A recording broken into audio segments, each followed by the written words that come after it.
सास बिना ससुराल में गरीब बहू बनी रानी। तेज धूप में गांव के कोने पर खड़ा पानी का टैंकर, उसके सामने लंबी लाइन लगी होती है। हर किसी के हाथ में बाल्टी और डिब्बे होते हैं। धक्का मुक्की, चिल्लाहट और बेचैनी साफ दिखाई देती है। उसी लाइन में नेहा भी खड़ी होती है, पसीने से तरबतर होती है। अरे ओ लड़की, ये मेरी जगह है, तू यहाँ कैसे खड़ी हो गई? आंटी, पानी तो सबको चाहिए, आप लग जाओ लाइन में, इसमें लड़ने की क्या बात है? बहुत तेज बन रही है, गरीब होकर भी आकर देखो इसकी। जल्दी करो, पानी खत्म हो जाएगा। नेहा किसी तरह अपना बर्तन भरती है और चुपचाप वहां से निकल जाती है। नेहा जैसे ही घर पहुंचती है, कच्चे घर के अंदर उसकी माँ मधुबाला को तेज खांसी का दौरा पड़ रहा होता है। घर में गर्मी इतनी होती है कि सांस लेना मुश्किल लग रहा होता है। मम्मी, ये क्या हालत बना रखी है आपने? नेहा जल्दी से पानी का गिलास भरकर मधुबाला को देती है। मम्मी, मैंने कहा था ना आपसे, दवाई ले लो। बेटा, दवाई ले लूंगी, पहले खाना बनाना है, तेरे पापा भी आते होंगे। मम्मी आप बैठ जाओ, मैं बना लूंगी खाना। नेहा गरम रसोई में खाना बना रही होती है। पसीना उसके चेहरे से टपक रहा होता है। घर में न पंखा है, न कोई सुविधा। अगर मैं ठीक होती ना तो बाहर जाकर काम कर लेती, अब सारा बोझ तेरे पापा पर है। मम्मी, आपको और पापा को काम करने की क्या जरूरत है? काम तो मुझे करना चाहिए। तू हमारी इकलौती बेटी है, क्या हम तुझसे काम करवाएंगे? मम्मी, लड़कियां काम नहीं करती क्या?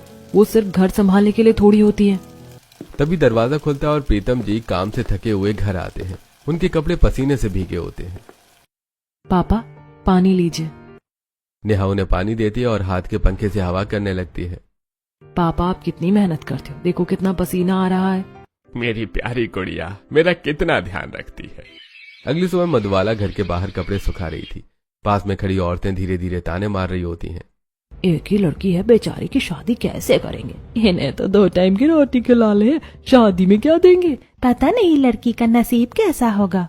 मधुबाला चुपचाप से ये सब सुनती रहती है। आंखों में आंसू आ जाते हैं। दरवाजे के पीछे खड़ी नेहा सब सुन लेती है। नेहा कमरे में अकेली खड़ी होती है, उसकी आंखों में आंसू होते हैं। आज लोग मेरे हालात पर हंस रहे हैं, पर एक दिन ऐसा आएगा जब यही लोग मेरी किस्मत की मिसाल देंगे। रात को पूरा परिवार एक छोटे से कमरे में बैठा होता है। गर्मी से सब परेशान होते हैं, हाथ के पंखे से हवा कर रहे होते हैं। आज भी काम कम मिला, पता नहीं कब हालात ठीक होंगे हमारे घर के और हमारे। बस भगवान से यही दुआ है, हमारी बेटी की जिंदगी हमसे बेहतर हो। नेहा चुपचाप दोनों को देखती रहती है। अगली सुबह गांव के खेतों में धूप फैल रही होती है। मिट्टी से सने खेतों के बीच प्रीतम फावड़ा चलाते हुए मजदूरी कर रहे होते हैं। पसीना उनके चेहरे से टपक रहा होता है। कपड़े धूल और पसीने से भीगे होते हैं। बस भगवान, आज इतना कमा लो कि घर में 2 वक्त की रोटी आ जाए। दिन भर की मेहनत के बाद जैसे तैसे कुछ पैसे मिलते हैं। घर में न फ्रिज है, न कोई सुविधा। कई बार बचा हुआ खाना खराब हो जाता है और उन्हें भूखा सोना पड़ता है।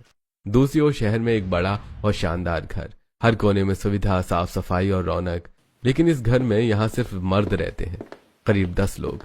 कोई किचन में खाना बना रहा होता है, कोई झाड़ू पोछा कर रहा होता है, कोई ऑफिस के लिए तैयार हो रहा होता है। अरे भाई, आज ये चाय किसने बनाई है? इतनी कड़वी क्यों है? सीख जाओ सब, बहू कमाई की पता नहीं।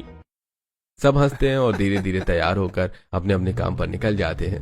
अगले दिन सभी मर्द अच्छे कपड़े पहनकर राघव के लिए लड़की देखने जाते हैं। लड़की का घर साफ सुथरा होता है। भाई साहब, हमें माफ कर दीजिए।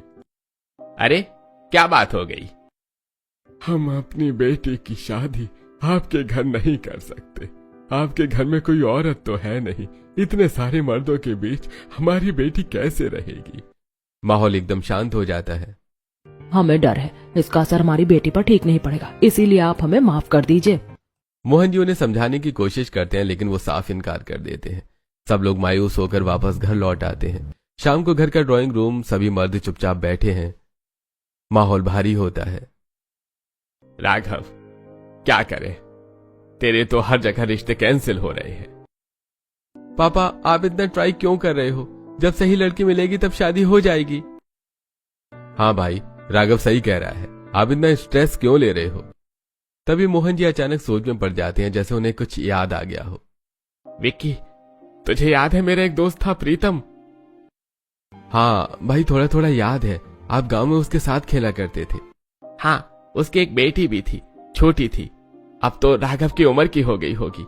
मैं बेकार में इतना टाइम वेस्ट कर रहा था, मुझे सीधे उसी के पास जाना चाहिए था। लेकिन भाई अगर उन्हें भी पता चल गया कि हमारे घर में कोई औरत नहीं है तो वो भी मना कर देंगे। वो मेरा सच्चा दोस्त है, वो ऐसा नहीं करेगा, मेरे साथ मुझे यकीन है। भाई देख लो, रिस्क लेने से पहले प्लानिंग कर लो। ऐसा करते हैं उन्हें ये नहीं बताते कि हमारे घर में कोई सास या औरत नहीं है, तभी बात बनेगी। राघव ये सुनकर थोड़ा असहज हो जाता है। पापा, अगर किसी लड़की को एडजस्ट करना होगा तो वो कर ही लेगी, लेकिन इतने बड़े रिश्ते की शुरुआत झूठ से नहीं करनी चाहिए। कुछ पल के लिए सब चुप हो जाते हैं। बेटा, कभी कभी सही रिश्ते जोड़ने के लिए थोड़ा बहुत झूठ बोलना पड़ता है। अब हमारे पास यही आखिरी ऑप्शन बचा है, और वहां पर कोई भी जाकर सच्चाई नहीं बताएगा, समझ गए सब। अगली सुबह मोहन जी अपने पूरे परिवार के साथ उसी गांव पहुंचते हैं जहां नेहा रहती है। गाड़ियां कच्चे रास्तों से गुजरती हुई एक छोटे से टूटे फूटे घर के सामने रुकती हैं। घर के अंदर तेज गर्मी, टीन की छत के नीचे घुटन भरा माहौल, न पंखा न ठंडी हवा, सब लोग पसीने से परेशान बैठे होते हैं। तभी दरवाजे पर दस्तक होती है। अरे मोहन। प्रीतम जी की आंखें फटी की फटी रह जाती हैं। सामने खड़े अपने पुराने दोस्त को देखकर वो भावुक हो जाते हैं और तुरंत गले लग जाते हैं। मेरे भाई, मेरा यार, कहाँ था तू इतने सालों से?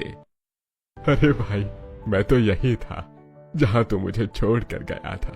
शहर तो तू गया था। तू बता, सब कैसा है और इतने सालों बाद कैसे याद आई? मोहन जी और उनका पूरा परिवार घर के अंदर बैठता है। गर्मी इतनी होती है कि सब लोग पसीना पोंछते रहते हैं और कोई कुछ कहता नहीं है। भाई, जब से इस गांव और तुझसे दूर गया था, जिंदगी जैसे अधूरी हो गई थी, लेकिन आज मैं खुशखबरी लेकर आया हूं। पहले बैठ, आराम से बता। तुझे पता ही है कि हम बचपन से कितने करीब थे, साथ में खेती की, गांव की गलियों में क्रिकेट खेला। अब मैं चाहता हूं कि हमारी दोस्ती रिश्तेदारी में बदल जाए। सब लोग ध्यान से सुनने लगते हैं। मैं अपने बेटे राघव का रिश्ता तेरी बेटी नेहा के लिए लाया हूं।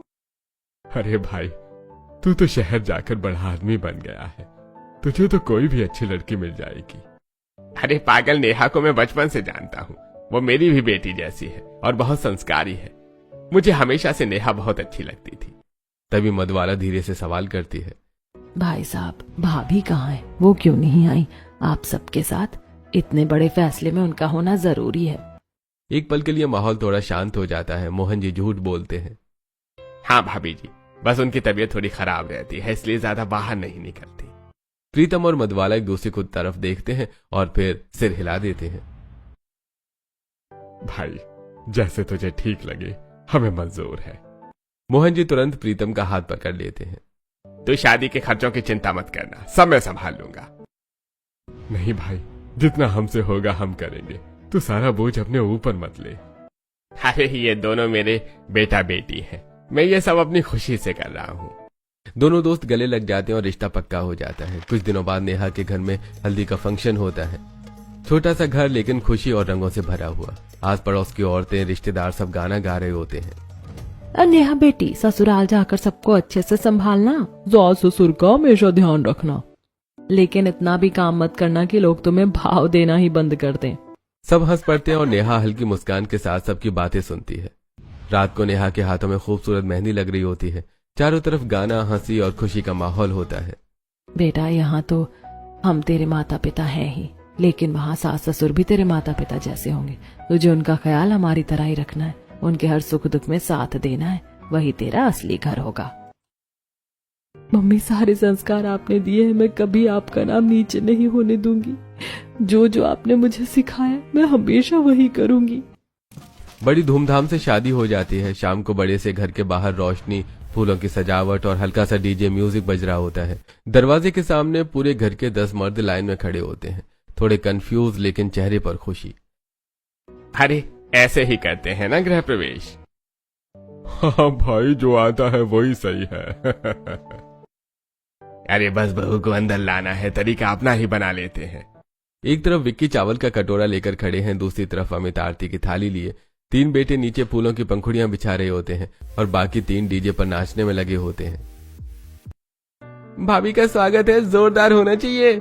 नेहा दरवाजे पर खड़ी ये सब देखती है। उसके चेहरे पर हल्की हंसी भी होती है, लेकिन दिल में एक अजीब सा संकोच भी होता है। पापा जी, मम्मी जी कहाँ हैं? वो दिख नहीं रही। बेटा, उसकी तबीयत थोड़ी खराब है, इसलिए वो शादी में भी जल्दी चली गई थी। ये सब तू छोड़ना बेटा। लेकिन वो मुझे शादी में भी नहीं मिली और फैमिली फोटो भी नहीं करवाई उन्होंने। कोई बात नहीं बेटा, तू इन सब बातों को छोड़, अपने गृह प्रवेश पर ध्यान दे। नेहा धीरे धीरे चावल का कलश गिराते हुए घर में कदम रखती है। मोहन जी आरती करते हैं, सब लोग ताली बजाते हैं और डीजे की आवाज तेज हो जाती है। बहू घर में आ गई, स्वागत है हमारी रानी का। नेहा अंदर आ जाती है, लेकिन उसके मन में एक सवाल सास के बारे में बार बार घूम रहा था। अगली सुबह नेहा जल्दी उठकर हैवी साड़ी पहनकर तैयार हो जाती है। घर में शांति होती है। धीरे धीरे एक एक करके सारे मर्द उठकर बाहर आने लगते हैं। सब आ गए, लेकिन मम्मी जी अभी तक नहीं आई। कोई जवाब नहीं देता। सब एक दूसरे की तरफ देखने लगते हैं। नेहा सोचती है कि शायद तबीयत ज्यादा खराब होगी।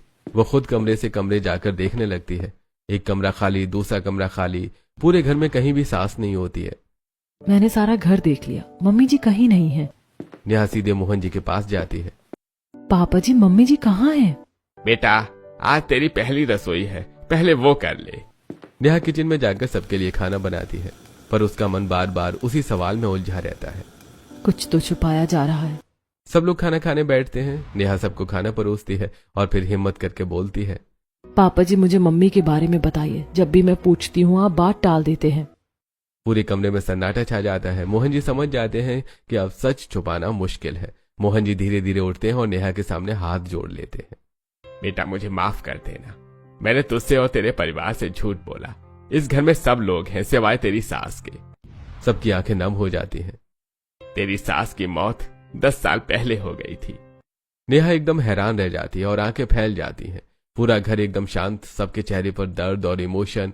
मोहन जी की आंखों में आंसू भर आते हैं। वो धीरे धीरे अतीत में खो जाते हैं। सालों पहले वही गांव खेतों के बीच मोहन और प्रीतम एक दूसरे को गले लगा रहे होते हैं। भाई, हमें याद रखना, मैं गांव छोड़कर जा रहा हूं, लेकिन मेरा दिल हमेशा यहीं रहेगा। तू जा, टेंशन मत लेना और भाभी का ध्यान रखना। शहर में नया जीवन शुरू होता है, लेकिन कमला, राघव की मां को अक्सर खांसी आने लगती है। धीरे धीरे खांसी बढ़ती जाती है और कभी कभी खून भी आने लगता है। एक दिन कमला डॉक्टर के पास जाती है। आपको टीबी की बीमारी है, ध्यान रखना बहुत जरूरी है। कमला चुप हो जाती है, लेकिन ये बात वो किसी को नहीं बताती। घर में सब अपने अपने काम में बिजी रहते हैं। मोहन जी बिजनेस में, बच्चे अपनी नौकरी में। कमला हर दिन खांसती रहती है, लेकिन मुस्कुराकर सब छुपा लेती है। कमला, इतनी प्रॉब्लम हो रही है तो डॉक्टर के पास चलो। अरे कोई प्रॉब्लम नहीं है, सब ठीक है।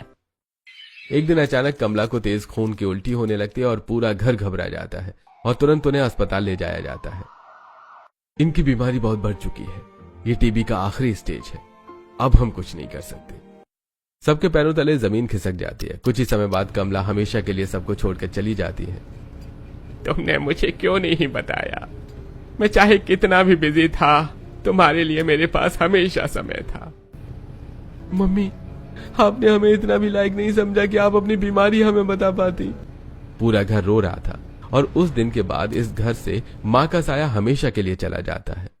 मोहन जी की आवाज रुक जाती है, आंखों से आंसू बह रहे होते हैं। पूरा घर इमोशनल हो जाता है और नेहा भी ये सब सुनकर नम खड़ी रहती है। पापा जी, आपको मुझे ये सब पहले बता देना चाहिए था। किसी भी सच्चे रिश्ते की नींव झूठ पर नहीं रखी जाती। मोहन जी हाथ जोड़ लेते हैं। बेटा, मुझे माफ कर दे, ये गलती सिर्फ मेरी है। राघव ने तो मुझे मना किया था, लेकिन मैंने सोचा इतने रिश्ते पहले ही टूट चुके हैं, अगर तुझे भी सच्चाई पता चल गई तो तेरे माँ बाप भी मना कर देंगे। कम से कम आपको मेरे पापा पर भरोसा करना चाहिए था, वो आपके इतने पुराने दोस्त हैं। तू सही कह रही है बेटा, आई एम सॉरी।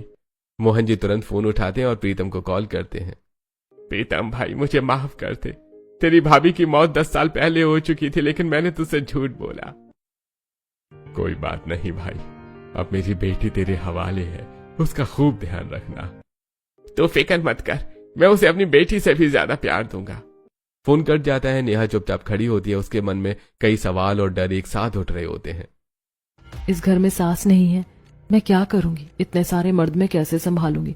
अब यहाँ मेरी परवाह कौन करेगा? जहाँ माँ होती है वहीं परवाह होती है, यहाँ तो कोई नहीं है मुझे समझने वाला। नेहा की आंखों में डर साफ दिखता है। अगले 2-3 दिन नेहा घर में थोड़ी डरी सहमी रहती है। हर वक्त उसके मन में यही डर चलता है। इतने सारे मर्दों के बीच में कैसे रहूंगी। वो कम बोलती है, चुपचाप अपना काम करती रहती है, लेकिन धीरे धीरे उसे महसूस होने लगता है कि यहाँ का माहौल वैसा बिल्कुल नहीं है जैसा उसने सोचा था। एक दिन नेहा रसोई में अकेले खाना बना रही थी। गरम तवा, उबलती कढ़ाई और वो चुपचाप अपने काम में लगी होती है। तभी अचानक उसके 3 देवर और 3 मामा के बेटे किचन में आ जाते हैं। अरे भाभी, क्या कर रही हो अकेले अकेले? चलो हम भी आपकी मदद कर देते हैं। हमारी नाजुक सी भाभी अकेले कितना काम करेंगी।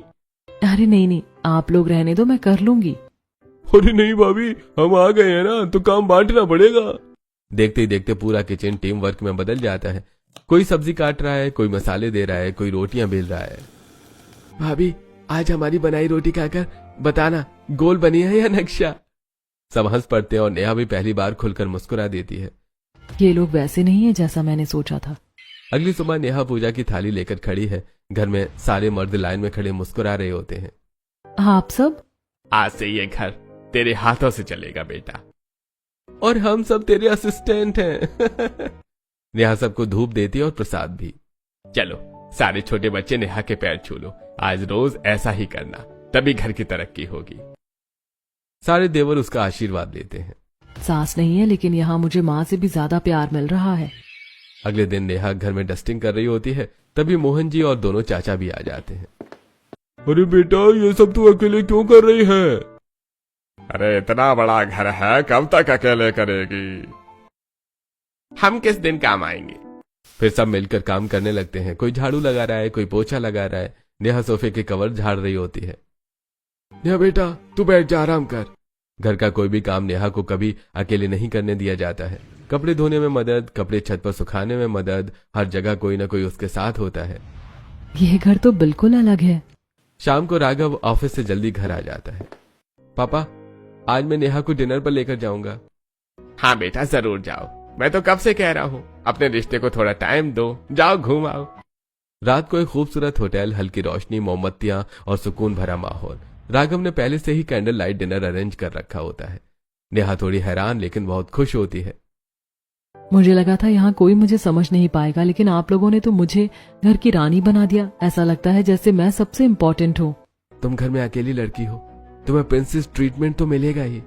दोनों एक दूसरे को देखकर मुस्कुराते हैं और नेहा के मन का डर धीरे धीरे खत्म होने लगता है। सास नहीं है, लेकिन ये पूरा घर ही मेरा सहारा है। अगली सुबह घर में हलचल शुरू हो चुकी होती है, लेकिन नेहा अपने कमरे से बाहर नहीं आती है। उसका चेहरा हल्का पीला और रात से बुखार के कारण वो कमजोर महसूस कर रही होती है।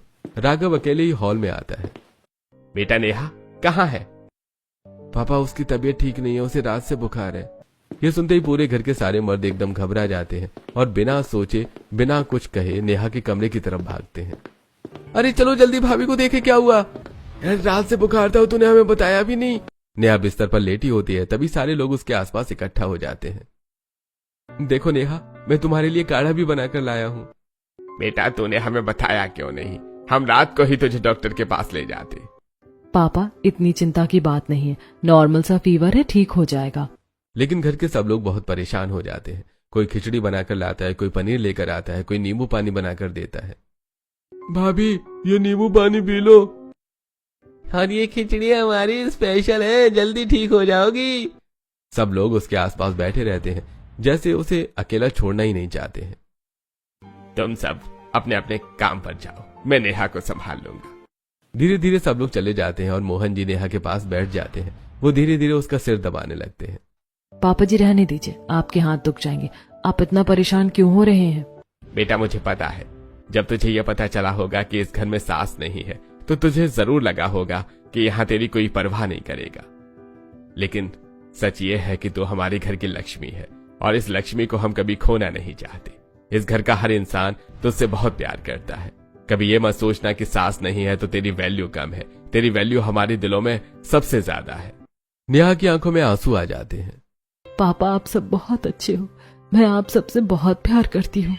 अगले दिन नेहा ठीक होकर घर के गेट पर खड़ी होती है, इधर उधर देख रही होती है और चक्कर लगा रही होती है। कब आएंगे राघव? मुझे शॉपिंग पर जाना है। तभी उसके चारों देवर जिम से लौटते हैं। अरे क्या हुआ भाभी, गेट पर क्यों खड़ी हो? कुछ नहीं, राघव का इंतजार कर रही हूँ, मुझे शॉपिंग पर जाना था। अरे भाभी, आपके देवर किस दिन काम आएंगे? अरे चलो हम अभी लेकर चलते हैं। आप लोग जिम से आए हो, थक गए होगे, आप रेस्ट कर लो। भाभी कैसी बात कर दी आपने, चलो अभी चलते हैं। सभी उसे शॉपिंग पर ले जाते हैं, उसे सुंदर सुंदर साड़ियां दिलाते हैं, मॉल मार्केट हर जगह घुमाते हैं। भाभी यहाँ की सबसे स्पेशल टिक्की मिलती है, चलो खिलाते हैं। सब मिलकर हंसते हैं, मस्ती करते हैं। धीरे धीरे नेहा भी घर वालों के साथ बहुत खुश रहने लगती है। अपने ससुराल में वो हर रोज खूबसूरत साड़ियां पहनती है, आत्मविश्वास से चलती है, चेहरे पर एक अलग ही चमक होती है। रात को राघव ऑफिस से घर लौटता है, उसके हाथ में एक छोटा सा गिफ्ट बैग होता है। नेहा कमरे में उसका इंतजार कर रही होती है। नेहा तुम्हारे लिए कुछ लाया हूँ। मेरे लिए? नेहा जैसे गिफ्ट खोलती है, अंदर एक बहुत ही सुंदर शॉर्ट ड्रेस होती है। ड्रेस तो बहुत सुंदर है, लेकिन मैं इसे कब पहनूंगी? सबके सामने तो मुझे शर्म आती है। इतनी टेंशन मत लो, यहाँ तुम्हें कोई जज नहीं करेगा। अगली सुबह नेहा और राघव बालकनी में बैठे होते हैं, हल्की ठंडी हवा चल रही होती है। नेहा मैं सोच रहा था हमारा हनीमून भी नहीं हो पाया, चलो एक छोटी सी ट्रिप पर चलते हैं, बस 2 दिन के लिए। लेकिन आपने घर में किसी को बताया भी नहीं। जब मैं बता दूंगा तब चल देंगे, तुम बस तैयार हो जाओ, पैकिंग करके रखो। अगली सुबह दोनों बैग पैक करके तैयार खड़े होते हैं। नेहा धीरे धीरे वही शॉर्ट ड्रेस पहनकर बाहर आती है, लेकिन चेहरे पर झिझक साफ दिखाई देती है। मैं ऐसे सबके सामने नहीं जा सकती। अरे चलो भी, कोई कुछ नहीं कहेगा। जैसी नेहा बाहर आती है, सबकी नजरें उस पर जाती हैं, वो थोड़ा शर्मा जाती है। बेटा तुझे यहाँ शर्माने की कोई जरूरत नहीं है। तुझे जैसे कपड़े पहनने हैं पहन, जैसा खाना है खा, जैसे रहना है रह। यहाँ तुझे किसी चीज की टेंशन लेने की जरूरत नहीं है, हम तुझे कभी नहीं रोकेंगे। नेहा ये सुनकर भावुक हो जाती है और उसके चेहरे पर आत्मविश्वास आ जाता है। नेहा झुककर मोहन जी के पैर छूती है। आशीर्वाद दीजिए पापा। खुश रहो बेटा। फिर वो चाचाओं के भी पैर छूती है। सब उसे प्यार और आशीर्वाद देते हैं। नेहा और राघव फ्लाइट में बैठते हैं। नेहा खिड़की से बाहर देखती है, बादलों के बीच उड़ते हुए। उसके चेहरे पर खुशी और सुकून होता है। पेरिस की खूबसूरत गलियां, रोशनी और रोमांटिक माहौल होता है। राघव नेहा की ढेर सारी फोटो क्लिक कर रहा होता है। नेहा एक स्माइल और। बस करो, कितनी फोटो लोगे? अपने साथ भी ले लो, मैं अकेले थोड़ी ना आई हूँ यहाँ पर। बीच बीच में घर से वीडियो कॉल आते रहते हैं। भाभी मजे कर रही हो ना, हमें भूल तो नहीं गई? बेटा खुश रहना, अपना ध्यान रखना। नेहा सबको अपनी फोटो भेजती है और सब मुस्कुराते हुए बातें करते हैं। उसके दिल में एक ही एहसास होता है, मैं कितनी लकी हूँ जो मुझे इतना प्यार करने वाला परिवार मिला। अगली सुबह बड़े से ड्राइंग रूम में घर के सारे मर्द बैठे होते हैं। माहौल थोड़ा सीरियस होता है, किसी जरूरी बात पर चर्चा चल रही होती है। नेहा बेटा इधर आओ, एक जरूरी बात हो रही है। नेहा किचन से बाहर आती है और मुस्कुराते हुए कहती है, पापा मुझे पता है आप लोग गाड़ी के बारे में बात कर रहे हैं, आप लोग कर लीजिए, इसमें मुझे ज्यादा आइडिया नहीं है। अरे बेटा तू इस घर की फाइनेंस मिनिस्टर है, जो भी पैसे खर्च होंगे वो तेरी रजामंदी के बाद ही होंगे। तू हाँ करेगी तो होगा, नहीं तो कुछ नहीं होगा। नेहा थोड़ी हैरान लेकिन खुश भी होती है। अच्छा पापा जी बताइए फिर। बेटा हम पुरानी गाड़ी बेच रहे हैं और नई खरीदने का सोच रहे हैं, तुझे कैसा लगता है? पापा जी जैसा आपको सही लगे, मुझे मंजूर है। पूरा परिवार शोरूम पहुंचता है। नई चमचमाती गाड़ी सामने खड़ी होती है। नेहा बेटा रिबन तू काटेगी। नेहा रिबन काटती है, सब लोग ताली बजाते हैं, फिर केक कटता है, पटाखे फूटते हैं, पूरा माहौल खुशी से भर जाता है। राघव गाड़ी तो आपकी है, आप भी आइए ना। पापा जी आप भी आओ। हमारी है और सबसे पहले हक तुम्हारा है। रात को राघव कमरे में आता है और नेहा को एक सुंदर सा डिब्बा देता है। नेहा उसे खोलती है। ये diamond necklace, thank you so much Raghav, लेकिन इसकी क्या जरूरत थी, बहुत महंगा है। तुम्हारे सामने इन सब चीजों की कोई कीमत नहीं है। जिस दिन से मैं इस घर में आई हूँ मुझे बहुत अच्छा लगता है, मैं तो यहाँ रानी जैसा जीवन जी रही हूँ। अगले दिन नेहा गार्डन में बैठी होती है, तभी बाहर कुछ औरतें खड़ी बातें कर रही होती हैं। ये नेहा बेचारी सास बिना ससुराल में कैसे रह रही होगी, एक मर्द तो हमसे संभालता नहीं, ये 10-10 मर्द कैसे संभाल रही है। नेहा गुस्से में गेट खोलकर बाहर आती है। आंटी पहली बात तो जब किसी की चुगली करते हैं तो उसके सामने नहीं करते, और दूसरी बात मेरे ससुराल वाले आपसे कई गुना अच्छे हैं, आप अपनी बहू को अच्छे से रख नहीं पा रही हैं और दूसरों को जज कर रही हो। मेरा परिवार मेरा बहुत ध्यान रखता है, आपको उनकी टेंशन लेने की जरूरत नहीं है। सब औरतें चुप हो जाती हैं। अगले दिन राघव और देवर नेहा को शॉपिंग पर ले जाते हैं। भाभी ये गाउन तो बहुत सुंदर है, इसमें तो आप एकदम प्रिंसेस लगोगी। हाँ मुझे भी यही सही लग रहा है, आज पार्टी में सिर्फ नेहा ही चमकेगी। आपकी पसंद मेरी पसंद। रात को सब लोग एक बड़ी पार्टी में जाते हैं। रोशनी, म्यूजिक और लोग होते हैं। नेहा की एंट्री होती है। खूबसूरत गाउन में राघव पीछे से उसका गाउन संभाल रहा होता है। सबकी नजरें बस नेहा पर होती हैं। देखो कैसे अपने पति को जोरू का गुलाम बना रखा है। नेहा ये सुन लेती है और तुरंत पलटकर जवाब देती है। मेरे परिवार के बारे में कुछ बोलने की जरूरत नहीं है। ये सब मेरा बहुत ध्यान रखते हैं और जो प्यार करता है वो कभी छोटा नहीं होता। सब औरतें चुप हो जाती हैं और नेहा आत्मविश्वास के साथ राघव के साथ आगे बढ़ जाती है। पार्टी में सब लोग नेहा की ही तारीफ कर रहे होते हैं। घर आकर सब अपने कमरों में जाने वाले होते हैं। नेहा बेटा 1 मिनट रुक। मोहन जी अंदर से बड़ा नारियल लाते हैं और नेहा की नजर उतारते हैं। पापा जी इसकी क्या जरूरत थी? जरूरत थी बेटा, वो सब लोग मेरी बहू की ही तारीफ कर रहे थे और वैसे भी बहुत नजर लगती है लोगों की। एक दिन अचानक गांव में काले बादल, तेज गरज और मूसलाधार बारिश। नेहा के गांव में हालात बेकाबू हो चुके होते हैं। पानी धीरे धीरे बढ़ता है और देखते ही देखते बाढ़ का रूप ले लेता है। कच्चे घर गिरने लगते हैं। लोग अपने सामान बचाने की कोशिश में इधर उधर भाग रहे होते हैं। इसी अफरा तफरी में प्रीतम जी का घर भी ढह जाता है। मधुबाला और प्रीतम किसी तरह बाहर निकलते हैं। पूरी तरह टूट चुके होते हैं। कांपते हाथों से प्रीतम जी फोन मिलाते हैं। मोहन भाई, यहाँ सब तहस नहस हो गया, हमारा घर उजड़ गया, हम बहुत मुसीबत में हैं, थोड़ी मदद कर दो। अरे तू चिंता मत कर, मैं अभी आता हूँ। रात के 12 बजे घर में सब सोने जा रहे होते हैं। मोहन जी जल्दी जल्दी बाहर निकलते हैं।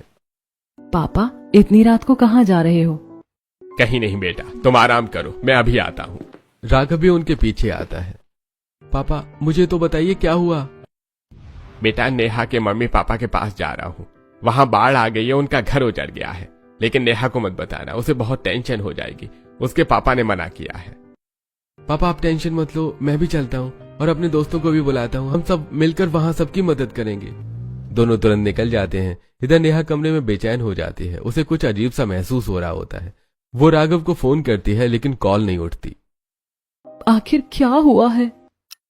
कुछ देर बाद मैसेज आता है, नेहा मैं घर आकर बताऊंगा। नेहा पूरी रात चिंता में बिताती है। अगली सुबह राघव घर आता है। कहाँ थे आप? क्या हुआ था? कुछ नहीं, बस ऑफिस का काम था, थोड़ी इमरजेंसी थी। नेहा को थोड़ा शक होता है लेकिन वो चुप रह जाती है। अगले कुछ दिनों में मोहन जी और राघव चुपके चुपके सब संभाल लेते हैं। नेहा के माता पिता के लिए नया पक्का घर खरीदते हैं। घर में सारा सामान लगवाते हैं, राशन भी भरवा देते हैं। भाई बहुत बहुत धन्यवाद, अगर तू नहीं होता तो हम तो बर्बाद हो जाते। अरे कैसी बात कर रहा है तू? सिर्फ नेहा का पिता नहीं, मेरा बचपन का भाई भी है। मैं अगर तेरी मदद नहीं करूंगा तो किसकी करूंगा? कुछ दिन बाद नेहा को अपने मायके की बहुत याद आती है। राघव मेरा बहुत मन कर रहा है, मुझे अपने घर जाना है, मुझे मम्मी पापा से मिलना है। अच्छा ठीक है, चलो आज ही चलते हैं। राघव नेहा को गाड़ी में बिठाकर लेकर जाता है। नेहा खिड़की से बाहर देखते हुए रास्ते को पहचानने की कोशिश करती है। अचानक उसे कुछ अजीब लगता है। ये रास्ता तो मेरे घर का नहीं है, आप मुझे कहाँ लेकर जा रहे हो? अरे बैठी रहो, मैं तुम्हें तुम्हारे घर पर ही लेकर जा रहा हूँ। नेहा के चेहरे पर कंफ्यूजन होती है। उसे कुछ समझ नहीं आता कि आखिर उसके साथ हो क्या रहा है। राघव की गाड़ी एक बड़े सुंदर पक्के घर के सामने वो रोक देता है। हरा भरा गार्डन, साफ सुथरा आंगन और एक सुकून भरा माहौल होता है। नेहा हैरानी से बाहर देखती है। राघव ये आप मुझे कहाँ लेकर आए हो? अरे आओ अंदर जाकर देखो। नेहा धीरे गेट खोलकर अंदर जाती है और जैसे उसकी नजर गार्डन पर पड़ती है वो वहीं ठहर जाती है। सामने उसके पापा अखबार पढ़ रहे हैं और उसकी माँ चाय पी रही होती है। Mummy papa. नेहा दौड़कर उनके पास जाती है। ये किसका घर है? आप यहाँ कैसे? बेटा बैठ, मैं तुझे सब बताता हूँ। गांव में बाढ़ आ गई थी, हमारा घर उजड़ गया था। सब लोग अपने अपने रिश्तेदारों के यहाँ चले गए। हमने तुझे इसलिए नहीं बताया, तू बचपन से ही बहुत तकलीफें देख चुकी है। अगर तुझे ये पता चलता तो तू बहुत परेशान हो जाती। हाँ बेटा, हमने तेरे ससुर से सिर्फ इतना कहा था कि कुछ दिनों के लिए रहने को जगह दिला दे, लेकिन उन्होंने तो ये पूरा घर हमारे नाम कर दिया। और तेरे चाचाओं ने घर में राशन भरवा दिया। राघव ने भी हर चीज में हमारी मदद की, हमें एक ऐसी जिंदगी दे दी जिसके बारे में हमने कभी सोचा भी नहीं था। नेहा ये सब सुनकर फूट फूट कर रोने लगती है।